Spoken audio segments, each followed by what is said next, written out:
Hey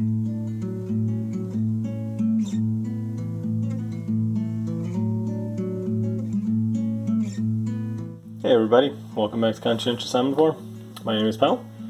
Happy to report that the sour cherries are now cooked up into fruit preserves or jam or whatever you want to call it. I always call it jam, but that's just a habit.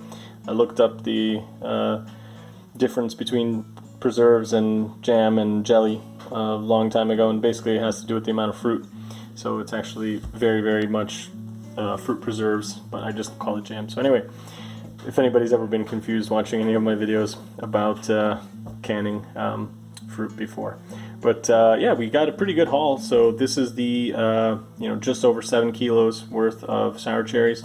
We got I would call this 11 jars because this one's really big and this one ended up being a little bit less than full. So we'll just open this one soon because you're not supposed to have that much air at the top. Although I did the water bath canning like I've done in previous videos, so check that out if you haven't seen that. I'm sure it would be fine, and it definitely got, sealed correctly. All of the lids popped the correct way. You can see the buttons are down on the ones that have the buttons. So everything's fine, everything's looking good. I didn't really have the time or energy or inclination to do another canning video for you guys. If anybody hasn't seen the older ones, please do check those out. I use the same process for all of the stuff that I can, and didn't want to repeat myself there. But what I do want to say is something that I've touched on a little bit before.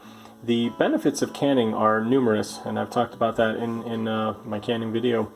But one of the things that just always impresses me, I guess, is when you end up making something, it just tastes so much better, like knowing that it kind of grew on your trees that you're looking after, and you know how much sugar you're putting in here. You know there's no chemicals, there's no preservatives. I'm not like putting in anything else that I don't want. I don't have fillers. I don't have any kind of like glycerin or anything else added that I don't want to be in here. I add as much or little sugar as I want.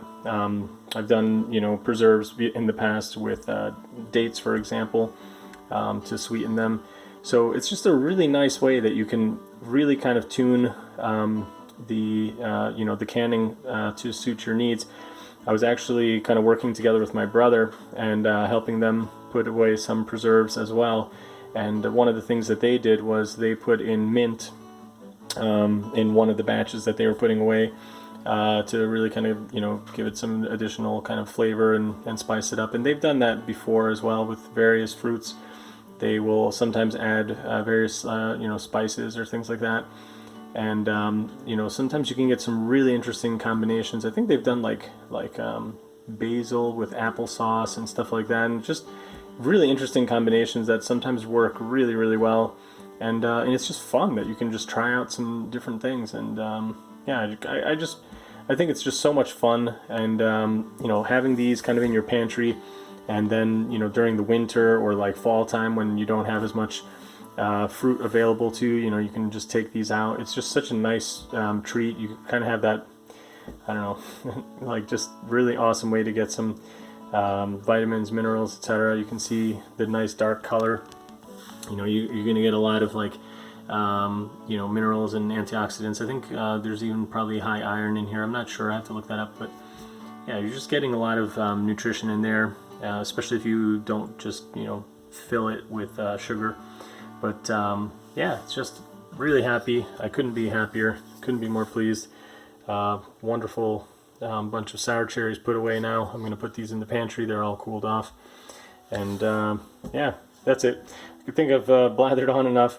I hope everybody is getting some canning done yourself. Even if you're not growing stuff, I think that usually it ends up being a lot cheaper if you make your own